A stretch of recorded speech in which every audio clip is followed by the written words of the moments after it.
el cómic ha tenido un gran auge en estos últimos 5 o 7 años. Llama mucho la atención de que actualmente las mejores, las más costosas y que le invierten más películas vienen siendo o con temática de cómic o similar. Incluso no solamente cómic popular como Superman, Batman, sino también como God Gear, Chrome, etcétera.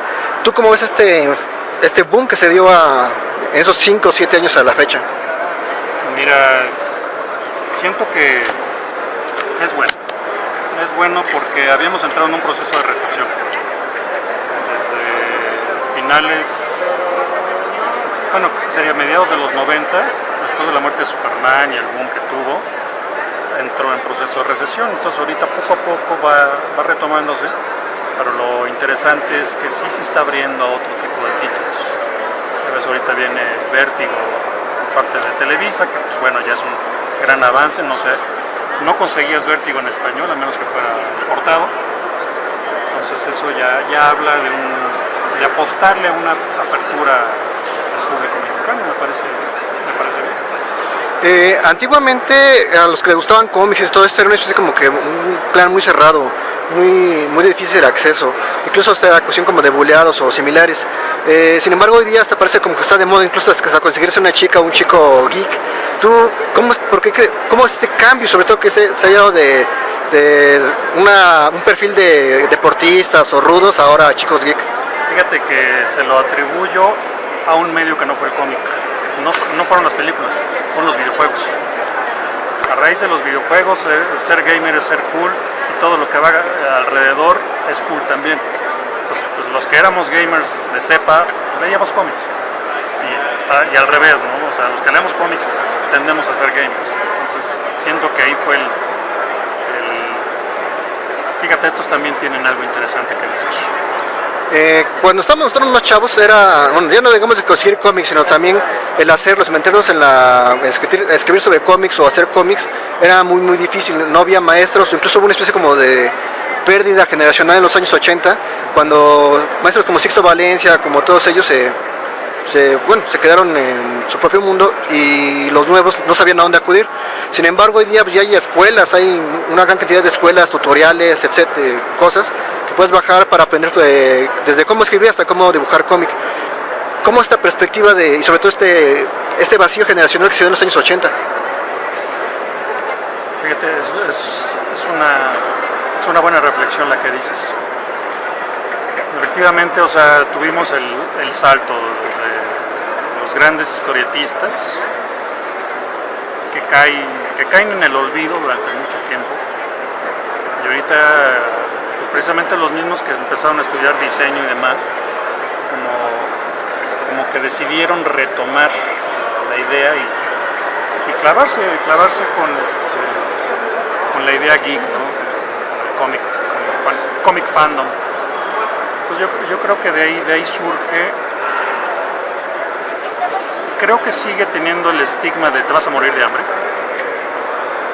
pero por lo pronto diviértete en lo que lo haces. Yo creo que esa es la mentalidad ahorita. Ahorita con las redes sociales ha habido grandes cambios, ya no solamente en lo social, sino también en lo cultural. Cuestiones que nos costaban mucho trabajo, como cómics o mangas que ya habían sido publicados y eran imposibles de conseguir, o que tal vez tenían referencias así como de plática de abuelito, no, es que en el Flash 123 se hubo tal cuestión, o el Fantastic Four pasa tal situación que te aclara lo que pasa 10 años después.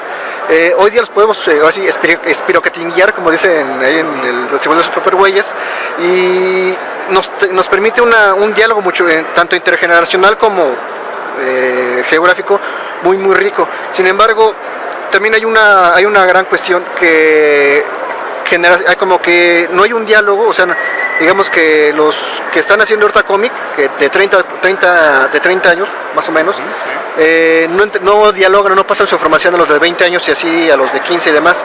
¿Crees que a qué se deba esto, esta falta de diálogo directo entre las generaciones? Yo creo que es educacional. Ahí si no tienes tú pues ahora sí que la educación de ser compartido, no lo vas a hacer. O sea, yo creo que es más bien sentirse un poquito en coto de poder. Sí, yo hice esto, yo acá, el gran rey, y todos los demás somos plebeyos, ¿no? Tú no sabes lo que yo sé, tú no viviste lo que yo viví. Ok, de acuerdo, imposible, o sea, llevas 15 años de diferencia. Pero mínimo en ese tiempo, si eres alguien que de veras le interesa y amas el medio, vas y le enseñas a los demás y les explicas y te sientas y demás. Yo creo que es mucho egoísmo y eso es mucho de educación. Y en caso contrario, pero bueno, yo tengo una experiencia que me pasó en cierta escuela de aerografía, ahí daban también clases de cómics y demás. Okay. En lo que yo me preparaba para ingresar a aerografía, estaban unos muchachos enseñándole su cómic al maestro, ¿no? Según ellos ya tenían el proyecto, ya quién se les iba a imprimir, todo esto, pero todo es una perspectiva independiente, o sea, no con una editorial. Yo escuché ese y les dije, pues mire, yo les recomiendo esta situación, o pueden ir con tal editorial que están ahorita abiertos para recibir proyectos. Llévenlos primero a derechos de autor, no les va a costar más de 200 pesos el registro general y demás. Y se me quedaron viendo con cara como que, ¿tú qué te metes? ¿Tú que esto es, o sea, como que un extraño? Cuando ya les pasan todos los tips y formas de que se podría facilitar. No todo el mundo está abierto a que opines acerca de su producto. O sea, si tú eras estudiante, igual que ellos, su opinión pues a lo mejor era paralela. Ellos estaban buscando el reconocimiento del maestro. Entonces es normal la reacción que tuvieron. Y en estas herramientas que permite el internet tenemos ahorita el éxito de los podcasts y de los videopodcasts. ¿Cómo has visto esta experiencia, tú que participas en el Tribunal de Supergüeyes, de diálogos que se establecen de gente no solamente de Monterrey, de Guadalajara, de México, con unos grupos de podcasteros que lo organizan en Veracruz, sino también que he visto comentarios que les llegan desde Argentina, desde Perú, desde Chile, desde ¿cómo se llama?, de Estados Unidos, que abren este diálogo en el mundo del cómic? Bueno, debo aclarar, yo no participo con ellos. Sin embargo, puedo decir que los podcasts, los vidcasts, obedecen precisamente al uso de las nuevas tecnologías y a la necesidad que tenemos de comunicarnos entre la comunidad, valga la expresión, y hacer esa interacción, saber que no estamos solos y que allá afuera hay más. Yo creo que eso obedece. Hay un temor en cierto sentido de que es una especie como de burbuja, ¿no? Como fue la burbuja de internet, la burbuja de del petróleo, todo, siempre había una burbuja como económica. ¿Tú crees que esto del mundo geek sea una burbuja que tarde o temprano va a explotar, o ya llegó para quedarse de forma como una identidad cultural, como es el gótico, como es el punk, como es todo esto? Yo creo que se va a diluir, no va a explotar, se va a diluir. O sea, sí está creciendo, sí hay una burbuja, como dices, pero siento que no va a reventar, sino que más bien va a implotar y va a permear hacia otros estratos. Se va a quedar como una contracultura, como lo que es. Okay. Todos siempre tenemos un amor hacia lo que nos dedicamos. Digo, por alguien es arqueólogo, o alguien se dedica al derecho, todo esto. Pero en tu caso, ¿qué fue lo que te atrajo hacia el cómic, hacia todo hacia el cómic y el mundo geek? El cómic en general, a mí es que aprendí a leer con él. O sea, yo aprendí a leer con cómic. Y a raíz de ahí, pues, toda mi vida ha sido para y de. Entonces, es parte de mi educación, de mi personalidad, obviamente. Bueno, y finalmente, esto todavía, falta muchas cosas por cuestionarse. Digo, en México el cómic nacional está muy en pañales después de ya 20 años de casi abandono, solamente independientes. ¿Tú qué crees que es lo que falte para que ya se consolide proyectos totalmente, tanto económicos como socialmente autosustentables? De cómic nacional, ¿qué podría ser un cómic nacional exitoso? Que se identifique con su público. Normalmente el cómic de autor que se está manejando ahorita son contadas las ideas que apelan al gusto personal. Por ejemplo, un caso de éxito, a mi punto de vista, pero que ha ido poco a poquito, es precisamente Los Chicos de Jules de Papier.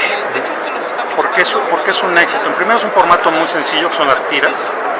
Y en segunda, son cosas con las que te puedes relacionar el día a día en una vida de pareja. Y por ejemplo otras publicaciones, yo en lo personal no lo leo y sé que es exitoso, pero Soul Keepers es narrarnos una historia de ciencia ficción, pero yo siento que está algo despegada de lo que tenemos de concepto. Yo creo que por eso no ha permeado y solo tiene una base de fans muy leales, pero no ha permeado hacia otros lados.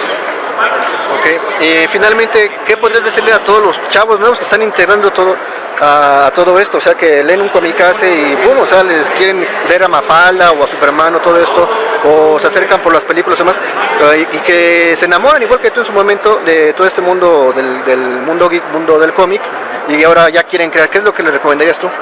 Que le entren, que no tengan miedo. Que no tengan miedo, si quieren leer algo, que lo lean, que no se dejen llevar por una opinión, que se hagan su propia opinión. ¿Sabes qué? A mí me gusta Superman, todo el mundo le tira porque es un personaje viejo y demás, pero a mí me gusta.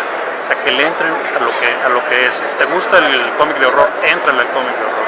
Si te gusta el cómic erótico también, no importa, mientras lo hagas.